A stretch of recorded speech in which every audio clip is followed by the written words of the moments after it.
അപ്പോൾ ഇനി നമുക്ക് ഈ രണ്ട് ഫണ്ട്സിൻ്റെ കമ്പാരിസൺ നോക്കാം. അപ്പോൾ നിങ്ങളിപ്പോൾ സ്ക്രീനിൽ കാണുന്നതാണ് ടാറ്റ എത്തിക്കൽ ഫണ്ടും ക്വാണ്ടം എത്തിക്കൽ ഫണ്ടിൻ്റെയും ഒരു ടേബിൾ. ഇതിൽ ഇൻസെപ്ഷൻ ഡേറ്റ് ടാറ്റയുടെ വരുന്നത് 1996 ആണ്.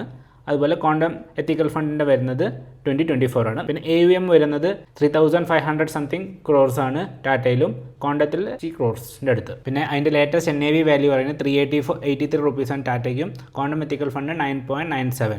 പിന്നെ കുറേ പേർക്ക് ഡൗട്ട്സ് ഉണ്ട്, ഷരിയ ഫണ്ട്സിൻ്റെ AUM വാല്യൂ ഭയങ്കര കുറവാണ്, ഇതിൽ ഇൻവെസ്റ്റ് ചെയ്യുന്നത് നല്ലതാണോ എന്ന്. അവരോട് ഇനി പറയാനുള്ളത് എന്താ വെച്ചാൽ, ഷരിയ ബേസ്ഡ് ഇൻവെസ്റ്റ്മെൻറ്റ് ഒരു നീഷ് പ്രൊഡക്റ്റാണ്. ലൈക്ക് കൂടുതൽ ഇൻവെസ്റ്റേഴ്സിന് അറിയില്ല ഇങ്ങനെ ഒരു ഓപ്പർച്യൂണിറ്റി മാർക്കറ്റ് ഉണ്ട് എന്ന്. അതുകൊണ്ടാണ് ഷരിയ ബേസ്ഡ് ഫണ്ട്സൊക്കെ മ്യൂച്വൽ ഫണ്ട് മാർക്കറ്റിൽ ലോ ആയിട്ടിരിക്കുന്നത്. പക്ഷേ ചെറുതായതുകൊണ്ട് പൂട്ടിപ്പോകുന്നുള്ള റിസ്ക്കും പേടിയും വേണ്ട. മ്യൂച്വൽ ഫണ്ടിൻ്റെ ഒരു ഹൗസും നിങ്ങളുടെ യൂണിറ്റ്സ് ഹോൾഡ് ചെയ്ത് വെക്കില്ല, അതൊക്കെ ക്യാമ്പ്സിൻ്റെ അണ്ടറിലാണ് വരുന്നത്. ഓൾസോ ഈ എല്ലാ ഫണ്ട്സിനും ട്രസ്റ്റീസും അവൈലബിൾ ആണ്. സോ അടച്ചു പോകും എന്നുള്ള ടെൻഷനൊന്നും വേണ്ട, ലൈക്ക് ഇങ്ങനത്തെ മ്യൂച്വൽ ഫണ്ടിൽ നമ്മൾ ഡെപ്പോസിറ്റ് ചെയ്യുമ്പോൾ. പിന്നെ റിസ്കോമീറ്റർ നോക്കുവാണെങ്കിൽ ടാറ്റയിൽ വെരി ഹൈ ആണ്, same as Quantum it is very high. Benchmark നോക്കുമ്പോൾ Nifty 500 ഷരിയ TRI and same for Quantum also Nifty 500 ഷരിയ TRI. പിന്നെ ഫണ്ട് മാനേജേഴ്സിൻ്റെ പേരാണ് നിങ്ങൾക്ക് ഇവിടെ കാണുന്നത്, Abhinav Sharma for Tata ethical, Chirag Mehta for Quantum ethical funds. Exit loads നിങ്ങൾക്ക് ഇപ്പോൾ സ്ക്രീനിൽ കാണാം.